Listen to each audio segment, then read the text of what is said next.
Hello दोस्तों, नमस्ते। कैसे आप सब? आशा करती हूँ आप सब स्वस्थ होंगे और मस्त होंगे। दोस्तों, मेरा नाम चंदन शर्मा है। मेरे यूट्यूब चैनल टीचिंग बाय चंदन शर्मा में आप सभी का स्वागत है। तो दोस्तों, आज हम बात करने वाले हैं बिहार शिक्षक भर्ती 2024 का जो री एग्ज़ाम होने वाला है, 3.0 है या 4.0 है, सबके लिए ये क्लास बहुत ही ज़्यादा इंपॉर्टेंट है। जीके जीएस की जो भी इंपॉर्टेंट क्वेश्चन आंसर हैं, आज हम इस वीडियो में डिस्कस करने वाले हैं दोस्तों। तो हम फिर से रिस्टार्ट करने वाले हैं। जो भी आप लोग अभी तक बहुत सारी मस्ती के एग्ज़ाम डेट आई नहीं है, आपको पता है कि 3.0 का जो री एग्ज़ाम है वो 10 से 12 जून के बीच में है, ठीक है। तो हमें अपनी प्रिपरेशन को और ज़्यादा तगड़ी करना है, जिससे हमें अपनी एक सीट हासिल हो सके, ठीक है। तो चलिए इसी के साथ हम जो है कि चलते हैं अपने क्वेश्चन की तरफ। और दोस्तों, अगर आप हमारे चैनल पर विजिट कर रहे हैं पहली बार, तो सबसे पहले चैनल को सब्सक्राइब करके बेल आइकन को जरूर प्रेस करना है, जिससे नेक्स्ट नोटिफिकेशन आप तक जरूर पहुंचे।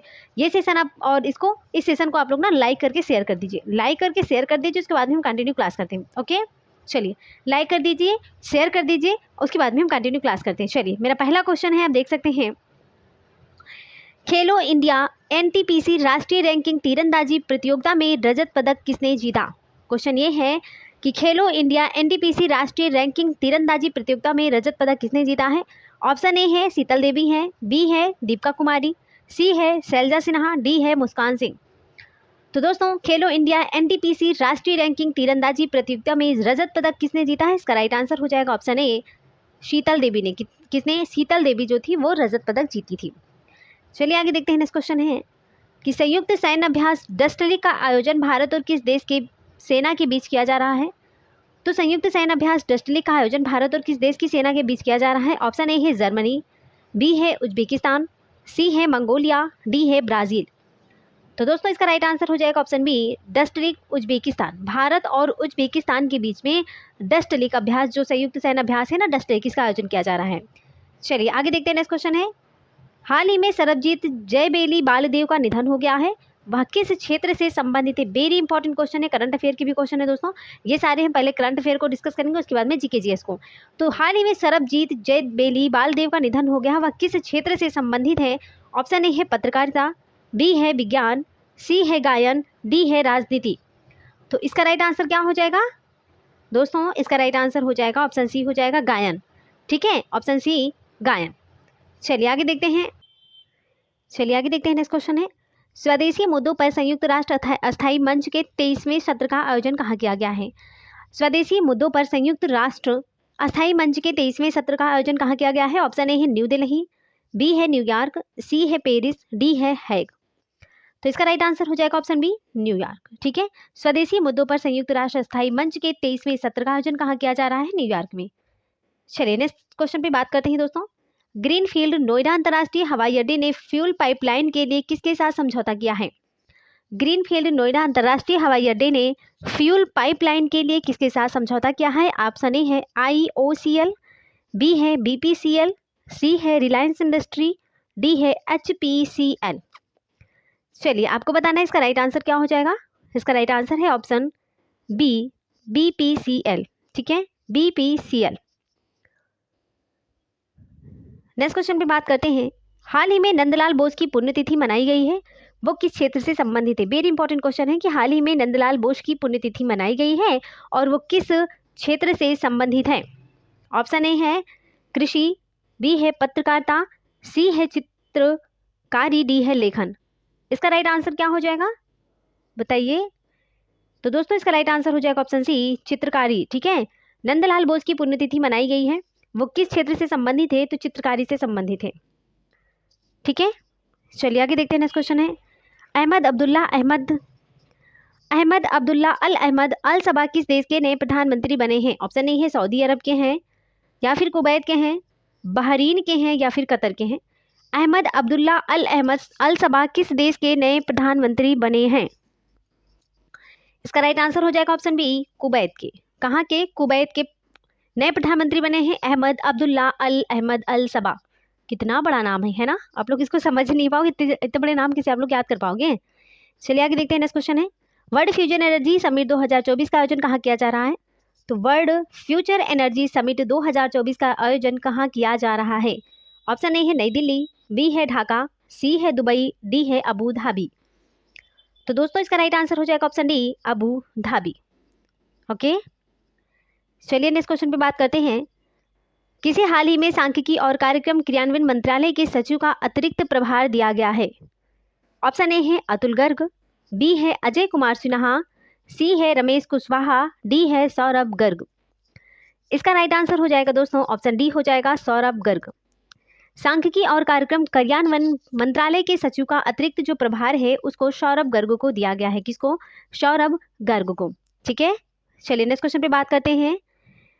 अयोध्या में श्री राम सूर्य तिलक कार्यक्रम में किस भारतीय संस्थान ने अहम भूमिका निभाई? वेरी वेरी इंपॉर्टेंट क्वेश्चन है दोस्तों, वेरी इंपॉर्टेंट है कि अयोध्या में श्री राम सूर्य तिलक कार्यक्रम में किस भारतीय संस्थान ने अहम भूमिका निभाई है? ऑप्शन ए है IIT वाराणसी, बी है IIT दिल्ली, सी है Indian Institute of Astrophysics, D है IIT मद्रास। तो इसका राइट आंसर क्या हो जाएगा दोस्तों? इसका राइट आंसर है ऑप्शन सी हो जाएगा इंडियन इंस्टीट्यूट ऑफ एस्ट्रोफिजिक्स। ठीक है, option C is the right answer. चलिए आगे देखते हैं। देखिए अब यहाँ से हमारा जीके जीएस के क्वेश्चन आ गए। मेरा पहला क्वेश्चन है कि तीसरा आंग्ल मैसूर युद्ध किस गवर्नर जनरल के कार्यकाल में हुआ था? तीसरा आंग्ल मैसूर युद्ध किस गवर्नर जनरल के कार्यकाल में हुआ था? ऑप्शन ए है वारेन हेस्टिंग्स, बी है लॉर्ड कॉर्नवालिस, सी है वेलेस्ली या फिर डलहौजी। तो इसका राइट आंसर हो जाएगा दोस्तों ऑप्शन बी हो जाएगा कॉर्नवालिस, है ना। तीसरा आंग्ल मैसूर युद्ध किस गवर्नर जनरल के कार्यकाल में हुआ था? तो हुआ था कॉर्नवालिस के कार्यकाल में। चलिए आगे देखते हैं। नेक्स्ट क्वेश्चन है ब्रिटिश संसद के लिए चुने जाने वाले पहले भारतीय कौन थे? तो ब्रिटिश संसद के लिए चुने जाने वाले पहले भारतीय कौन थे? सुरेंद्र नाथ बनर्जी हैं, सर सैयद अहमद खान है, अरविंद घोष हैं या फिर दादा भाई नौरोजी हैं। इसका राइट आंसर क्या हो जाएगा दोस्तों? इसका राइट आंसर है ब्रिटिश संसद के लिए चुने जाने वाले पहले भारतीय कौन थे? दादा भाई नौरोजी थे। Option D is the right answer. ठीक है, ओके। चलिए नेक्स्ट क्वेश्चन पे बात करते हैं। निम्नलिखित घटनाओं पर विचार करना है। ठीक है, आपको बताना है नील विद्रोह, संथाल विद्रोह, दक्कन दंगा या फिर सिपाहियों का विद्रोह। तो दोस्तों यहाँ पर इन घटनाओं का सही कालक्रम क्या है तो उसको हम देख लेते हैं। ये सारी जो घटनाएं हैं इसका सही काल क्रमानुसार क्या है? तो सबसे पहले दोस्तों हुआ था संथाल का विद्रोह हुआ था, है ना। सबसे पहले संथाल का विद्रोह हुआ था, संथाल। उसके बाद में सिपाहियों का विद्रोह हुआ, उसके बाद में नील विद्रोह हुआ था, फिर दक्कन का विद्रोह। तो 2 4 1 3 option D is the right answer. Option D is the right answer. चलिए आगे देखते हैं। नेक्स्ट क्वेश्चन है मंगल पांडे ने विद्रोह का नेतृत्व कहाँ किया था? मंगल पांडे ने विद्रोह का नेतृत्व कहाँ पर किया था? मेरठ में, बगदल में, बैरकपुर में या फिर बहरामपुर में? मंगल पांडे ने विद्रोह का नेतृत्व कहाँ पर किया था? इसका राइट आंसर हो जाएगा दोस्तों ऑप्शन सी बैरकपुर में। ठीक है, ऑप्शन सी बैरकपुर में किया था। चलिए आगे देखते हैं। नेक्स्ट क्वेश्चन है बिहार बंगाल काश्तकारी अधिनियम कब पारित हुआ था? बिहार बंगाल काश्तकारी अधिनियम कब पारित हुआ था? 1885 में या फिर 1889 में या फिर 1893 में, 1897 में? बिहार बंगाल काश्तकारी अधिनियम कब पारित किया गया था? इसका राइट आंसर हो जाएगा ऑप्शन ए हो जाएगा 1885 में। ठीक है, चलिए आगे देखते हैं। नेक्स्ट क्वेश्चन है भारतीय राष्ट्रीय कांग्रेस ने किस अधिवेशन में राष्ट्रीय आर्थिक कार्यक्रम को अपनाया था? भारतीय राष्ट्रीय कांग्रेस ने किस अधिवेशन में राष्ट्रीय आर्थिक कार्यक्रम को अपनाया था? ऑप्शन ए है कराची अधिवेशन 1931 या फिर लखनऊ सत्र 1936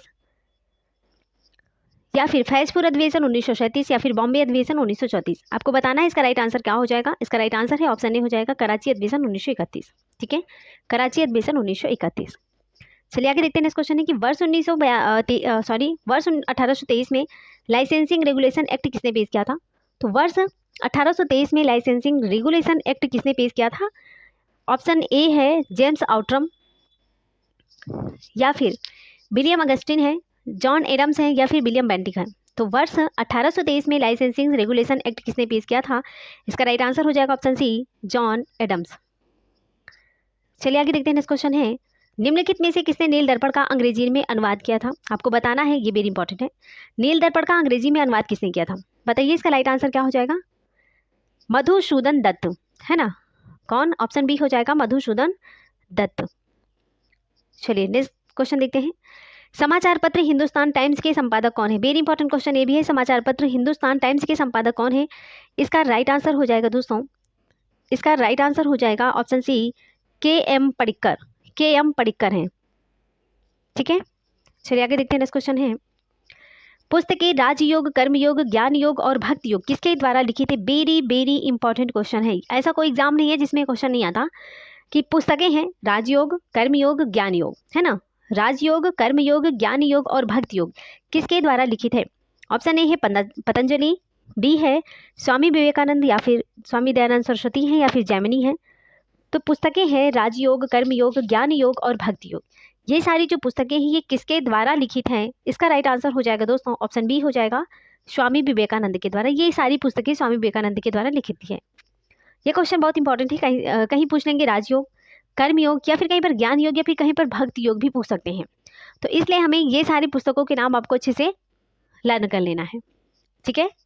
चलिए, तो दोस्तों यहाँ पर हमारे क्वेश्चन समाप्त होते हैं। Thanks for watching. दिल से बने रहने के लिए दोस्तों। आप लोगों को हमने यहाँ पर 20+ क्वेश्चन को डिस्कस किया है जो कि बहुत ज़्यादा इंपॉर्टेंट है। यहाँ पर हमने करंट अफेयर को डिस्कस ही किया एंड जीके जीएस को भी डिस्कस किया, ठीक है। Current affair and GK GS को यहाँ पर डिस्कस किया। बहुत ही इंपॉर्टेंट क्लास है, आप लोग इस चैनल पर लास्ट तक जरूर बने रहिए। चलिए दोस्तों, अगर आप हमारे चैनल पर पहली बार विजिट करने तो सबसे पहले चैनल को सब्सक्राइब करके बेल आइकन को जरूर प्रेस करना है, जिससे नेक्स्ट नोटिफिकेशन आप तक जरूर पहुंचे। ये सेशन आपको कैसा लगा प्लीज़ इसको दिल से लाइक कर दीजिएगा और कमेंट बॉक्स में एक प्यारा सा कमेंट करके जरूर बताइएगा कि ये क्लास आपको कैसी लगी, ठीक है। और ज़्यादा से ज़्यादा लोगों को शेयर भी कर दीजिएगा, जिससे नेक्स्ट नोटिफिकेशन जिससे कि दूसरों को भी बेनिफिट मिल सके, क्योंकि ये क्लास बहुत ज़्यादा इंपॉर्टेंट है। बीपीएससी तैयारी 3.0 है, 4.0 है, एनीवन किसी भी एग्जाम की आप प्रिपरेशन कर रहे हैं, करंट अफेयर, जीके जीएस तो सबके लिए रामबाण है, ठीक है। एनीवन कोई भी एग्जाम है तो सबके लिए बहुत ज़्यादा इंपॉर्टेंट है। सो प्लीज़ हम आपको यही सजेस्ट करेंगे कि प्लीज़ आप इस क्लास को अवॉइड मत कीजिए, ठीक है। अवॉइड मत करिए और ज़्यादा से ज़्यादा लोगों को शेयर भी कर दीजिए ना। जो भी कंपटीशन एग्जाम की प्रिपरेशन कर रहे हैं सबके लिए ये क्लास बहुत ही ज़्यादा इंपॉर्टेंट है। तो सब तक इस क्लास का नोटिफिकेशन आप लोग पहुँचाना, ठीक है।